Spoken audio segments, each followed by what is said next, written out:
Okay, guys, welcome to the James Tayoro Show. I appreciate you joining me today. Very, very big news across the world today.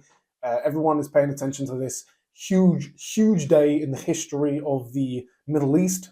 The peace agreement has been made between Israel and Hamas. Okay, all the hostages, Israeli and also US citizens, being released, and the war is over. Okay, and when I heard this news, I was thinking about it. I was obviously happy about it, but I was thinking about who the winners were and who the losers were of this agreement, because at the end of the day, every peace treaty, peace agreement, there's always going to be winners and there's always going to be losers. Okay, so what I did, I made a little list, and I'm going to go through that with you guys today, because I think that it's important that we talk about the winners and losers, simply because it's going to have a massive effect on the future. Okay, so there is a few winners and a few more losers than winners, but what I'm going to do is I'm going to show you we'll do the winners first. Okay, so first of all, first winner, 100%, Donald Trump. Okay, because Donald Trump has essentially proved that he has the power that Biden doesn't.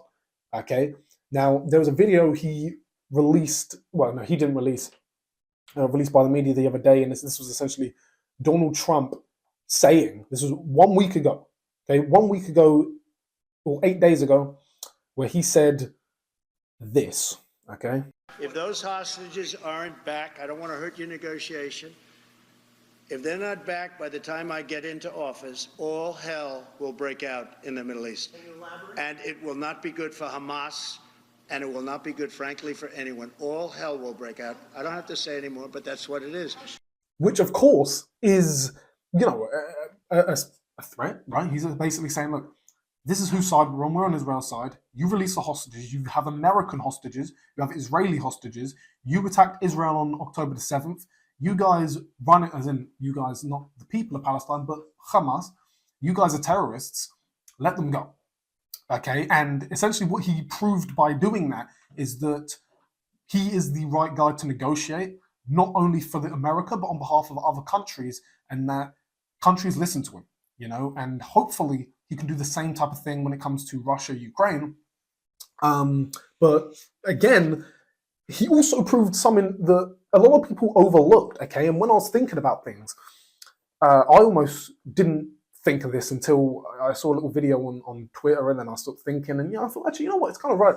He proved that he isn't controlled by Israel.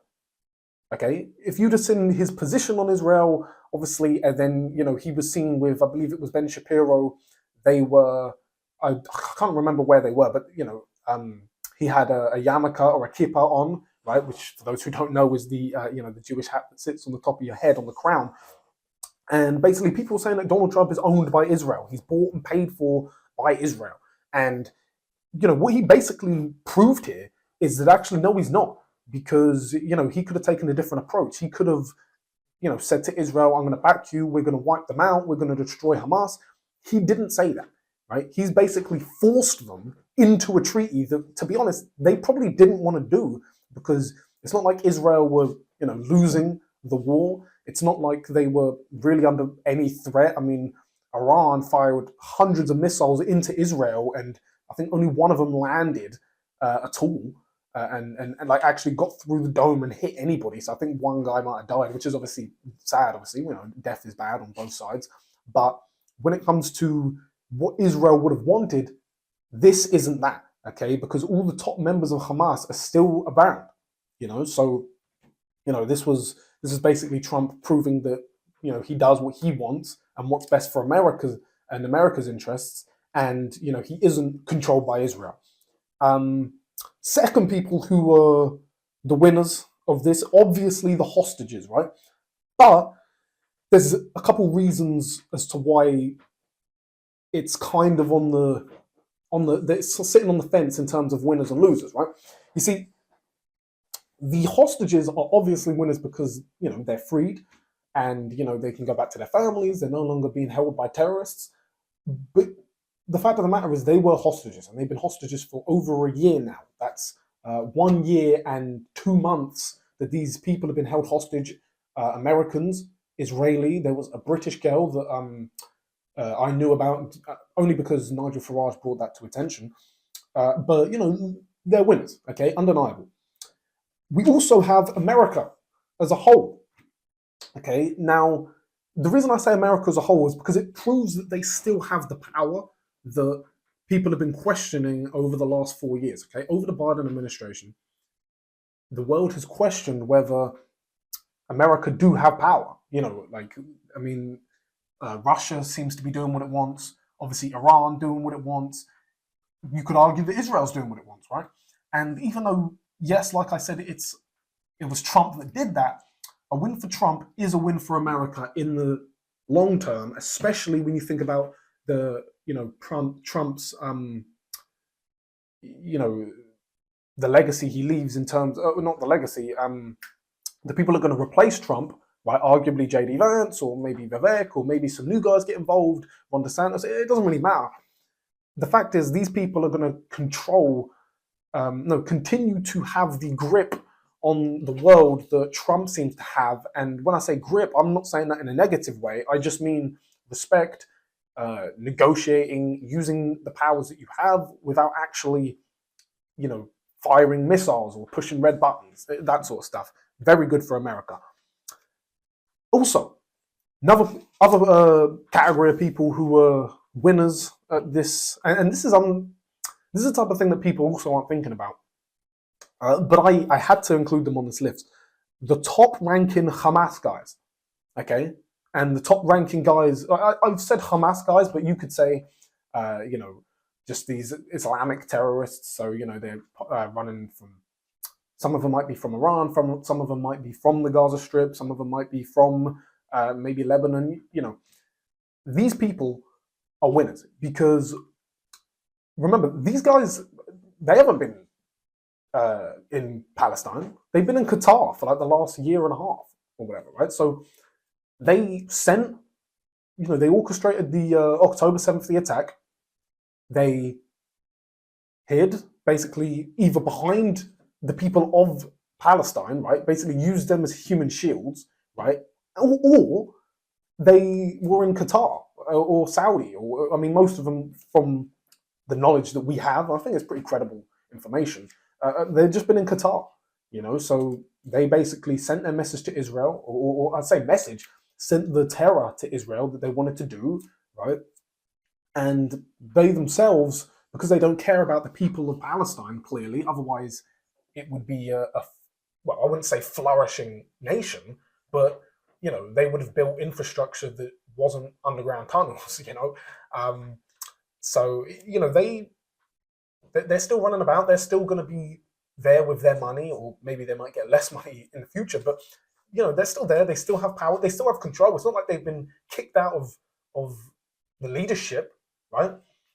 So these guys, believe it or not, are winners. Okay, especially when you consider that they are basically dictators anyway, in terms of the governing body and the people of Palestine. It's not a democracy. So, you might say that the people of Palestine are losers, and actually they are the first loser on this list, but that's the citizens on the ground. Okay, the leaders of Palestine, the Gaza Strip and the West Bank, they're not losers. Trust me, they have lost nothing, and to be honest, it's not like they care anyway. They have all the weapons, they have all the power, they have all the military men on their side. They're not going to get overthrown by the people of Palestine anytime soon. And speaking of the people of Palestine, they're the first losers on the list simply because they were used as human shields. Okay, these guys were used as human shields. Now, you may have heard me on the show, and you might say, well, James, you're being, you're contradicting yourself because you said that, Israel had a right to defend itself or this and that. Well, that may be, and I do believe that Israel had the right to defend themselves, but the people of Palestine still were in, like, the civilians are innocent, okay? And that's the issue with war, which is why, I mean, you would have seen my message before. If you'd seen any of my videos, you'd know my position, but war is ugly. And this is the issue. When you have war, inevitable deaths of innocent people, it's there and it's imminent, it's unavoidable. But here's the way I'd see it, right? the other thing that makes the people of Palestine losers in this, even though you could say that, you could argue that, okay, they might be winners because they're not getting bombed anymore, but at the same time, they shouldn't have been bombed anyway. And they have to deal with that. They have to deal with the death of their families. They have to deal with the death of, well, I don't know, their wife, kids, their houses being blown to pieces, the rebuilding, the setback of 10, 20 years in terms of, getting to a point where they have a great civilization and great infrastructure, good buildings, good roads, all of that stuff they've been pushed back, and they're going to have to work to get that back, even though they weren't the ones who made the decision to get to ramp up the conflict between Israel. Like, that's the exact reason why I said that their bosses, their governing body, their leaders, their government, who are hiding in Qatar, got away with it, and they used them. But just to really knuckle down on that point and get you to understand why I'm saying it the way I'm saying. Imagine this, right? Imagine if you're in the UK today, okay, Keir Starmer, Prime Minister. If he got us into a position where he attacked a nation and then they started dropping bombs on us, on London or Southampton, Manchester, it doesn't matter. He attacks a country, they respond, and we're getting blown up, right? And then goes off and hides in France or whatever, or the Middle East, doesn't matter. Goes and hides off in another country. We would be saying, what the fuck? Let's get this guy out, right? Within the next day, he would no longer be Prime Minister, okay? We would all rebel. We would say, we're not listening to him anymore. We would stand up, we protest. And because we are in, you could debate how fair it is, but because we're in a democracy, we would have this guy out in 2 seconds. Same if it was America, right? If Joe Biden got America into conflict during his presidential term and there were bombs being dropped on America, well, then people would be blaming him. Okay, same with Trump. Same with any country, right? However, for some reason, when it comes to these, Middle Eastern countries and stuff like that, all the people that are pro-Palestine, like let's say Palestine, right? All the people that are pro-Palestine seem to remove any responsibility or blame on the governing body who get the nation into a position, right? You're talking about Hamas have been in charge of Palestine for over 10 years, right? The environment of the country is on the backs of them. Simple as. Okay? So, and it's just interesting that, they accuse even people like me of being genocidal or seeing, Palestinian people, civilians, as like second-class citizens or lower than us because, they said to me because I don't want money being sent over there and I don't want, the West going to war with Israel. But it's interesting that really they're the ones that see them as second-class citizens. They're the ones who see them as less than us, right? Because they lower the expectations of what they should be doing. It's just an interesting point, like if you thought that they were as good as us, well, then you would be saying, well, you got yourself into this position, why do you need us to bail you out? Okay, it's just interesting. Next loser on the list, inevitably, Joe Biden, because he just proved that he's weak. He couldn't stop this from happening. He couldn't, get a ceasefire deal on the table. Now, technically, yes, this has happened in the last 5 days of his presidency, but that's obviously because of the video we watched earlier. We know that it's because of Donald Trump, and he kind of got trolled actually by the Israeli government. He literally got trolled, right? So this is a video of Biden saying, this is his reaction, right? This is literally his reaction to being asked whether Trump gets the credit over this deal instead of him. Here is this video. Thank you. Folks, credit for this, Mr. President, you or Trump? Is that a joke? Oh, thank you. Right, so he says, is that a joke? Essentially saying, I get the credit. He's, trying to take the credit for it. Which, look, you knew he would do. And often you would say that he does get the credit because the way it goes is whatever happens whilst you're still the president, you get the credit for, right? Okay, same with everything, right? I mean, if you're a manager of a football team, you get the credit for your team doing well, right? Like whatever happens whilst you're in charge, you get the credit. However, because this has happened 5 days before Trump's inauguration, and he said that he would have the deal sorted whilst he's still president-elect, and then you keep in mind the video that I showed you earlier, and then this post from Israel, which is, I mean, this is just hilarious.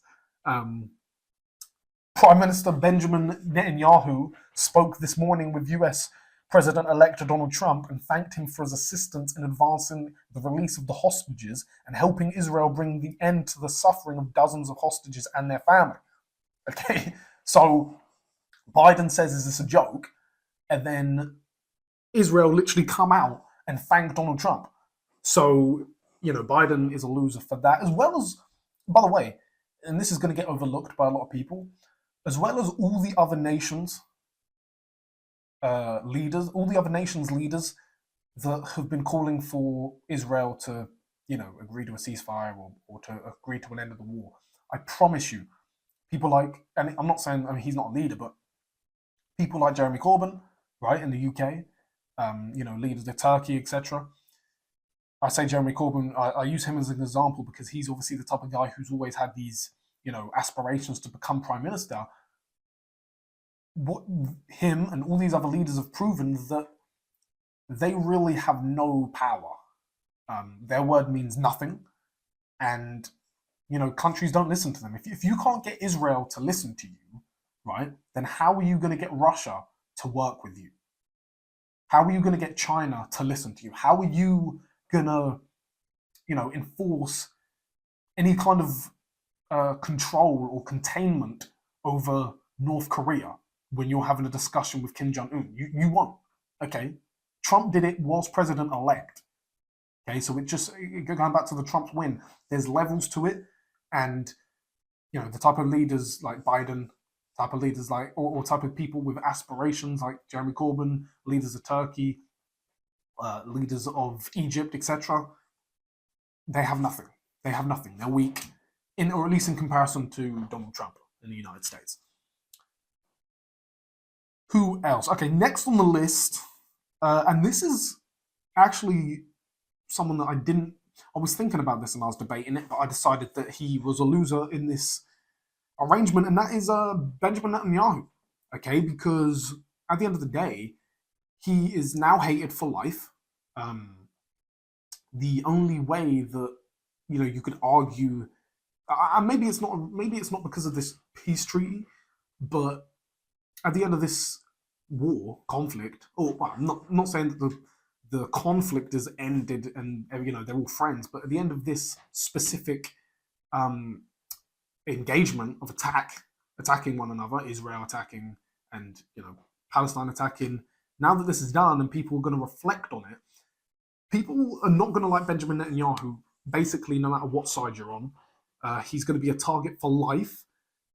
He obviously didn't want to deal like this, right? I mean, he would have wanted there to be no deal at the end of this. He would have wanted to kill, or wanted his Israeli government, military, to destroy basically the whole of Hamas and kill all of their leaders. Eventually, they probably would have done. I'm not saying they wouldn't, but Trump coming in and shutting it down, basically means that he didn't really get done what he wanted to get done after October the 7th. And he's probably going to have to step down. I mean, he'll either step down, or when there's an election, they're definitely going to vote him out because he's lost a load of popularity between, the Israeli people. And, he was on thin ice anyway. If you remember before October the 7th, if you remember, he did an interview with Piers Morgan and his popularity was already declining in Israel. So, he's definitely a loser after this, as well as Israelis, because Israelis, even though they didn't have much of a threat when it came to the the back and forth that's been going on for the last year because of the Iron Dome and because of just the difference in military between Israel and Palestine, and also I guess you can include Iran because they're intertwined in terms of Palestine and Iran working together to destroy Israel. They don't have to worry about any bombs coming, but they do have the threat of a repeat of the October 7th attack, right? They know now the guards are going to, no, guards won't be down by Israel. They're probably going to be pretty sharp in the future. But at the end of the day, if you're an Israeli, you don't know what's going to happen next. You don't know if there's going to be some attack similar to October the 7th or trying to mimic that in any way, rockets coming in. You don't know. You just don't know. There might be some sort of,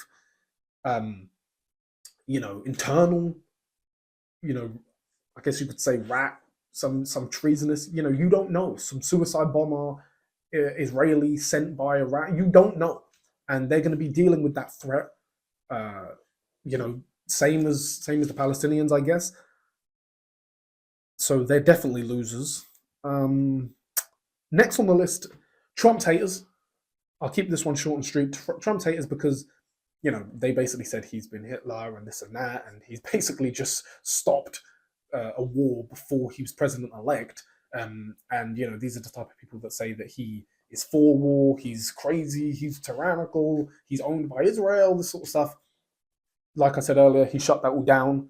And all of his haters really have nothing to say because, this is the type of thing that deserves credit, and if he can stop the war between between Ukraine and Russia, you're looking at one of the most effective presidents in the history of all of human civilization when it comes to peace. Surely you'd be talking about a Nobel Peace Prize, right? It is what it is. This is something that most people will not. I know I've said that for basically everything, but this people definitely aren't going to be thinking of, right? The next loser on this list is the bullshit charity guys that have been raising funds for Gaza, okay? Which is probably 95% of all of the charities. No, look, don't get me wrong. There are charities out there, like, for example, I think Tate Pledge, pretty good charity. I know for a fact that Andrew and Tristan Tate, their charity that does help Gaza, actually does, provide like things on the ground. The money goes there, right? Meals, shelter, warm clothes, resources, all of that stuff. That charity is legit. But I would say that 95% of, I'd say 99% of all charities are bullshit. I would say that probably 95, and I'm just guessing here, but anyone who knows anything about charities will tell you. But I'm also going to say that probably 95% of all of these Help Gaza donations and all of that sort of stuff is a scam, and none of the money actually hits the ground. 100%. But you could also argue that they're winners on this list because they're going to pivot, and these same people that took your money and didn't spend it on Gaza, they're going to go and take your money again and claim that they're going to spend it on a rebuild of Palestine and Gaza, West Bank. And they're going to get rich off of caring Westerners again. But all charities do that, so nothing new there. And finally, the biggest loser of this is, and I wrote this last, okay, Iran. Okay, the fact is that Iran are losers because Hamas have basically they've demonstrated that they have more fear for Donald Trump's America than they do loyalty for Iran, which is not very good, okay? Because essentially all Iran have right now is the hope that, parts of the Middle East are going to be loyal to them and, do their bidding for them. For example, October the 7th, perpetrated by Iran. And, it's not good, especially since Trump's gonna keep them broke. or he's going to make them broke and keep them that way. And I would imagine that any American politician, American president, whether that be from the left or the right, is going to keep them broke for at least another decade. So, Iran really lost out. And also, they're going to be targeted. There's a peace still going on now. You don't know what the IDF are going to do to Iran. They might be doing some crazy stuff. Who knows? But look, that's my list. If you have, any issues with that list, if you think I'm wrong or you think I've missed a couple people out, listen, comment below. Comment below, and I'll address those comments. And if you make a good point, I'll critique this list. I'll do it. I have no pride in doing that. Okay. And look, if you think I'm wrong and you want to debate me, or you want to call me out, I don't mind. Okay. I am open for conversations. I'm open for debates. But if you do, can we do it on my channel? Or I want it on my channel anyway. Okay. But listen, thank you guys for watching. Make sure you subscribe to this channel. Make sure you like this video. Share the video if you want. That would really help me out. But also make sure you go to my Instagram page, james.tayoro. Follow that. Follow my tayoro.clips channel on Instagram. Follow Centerpiece UK on Instagram. And also, if you go into my bio, what you'll see is a link to my Telegram channel, right? This is on Instagram. Link to my Telegram channel. You definitely want to be in that if you're a man. It's not me selling you anything, a couple plugs to the show, but really it's to help motivate you and push you and improve yourself as a man. And also, if you want, although if you're in America, I'm not too sure, we'll see what happens with TikTok and whether it can get bought by an American company. But yeah, go to my TikTok, James Tayoro Clips, and follow that too. And you can see shorts, reels, all of that. And yeah, I appreciate it, guys, because this is this show, okay, with enough traction, with enough viewers, this show can become a game changer. Okay, this show can act as a voice to people who think like me. And let me tell you, that is probably overwhelming majority of men and young men and women across this country think like this. So my voice can be your voice, and also a bit of entertainment and fun. So yeah, let's get this show going. Especially if you like me, you do what you can to get the show going, right? Okay. But listen, thank you for watching. As always, I appreciate it.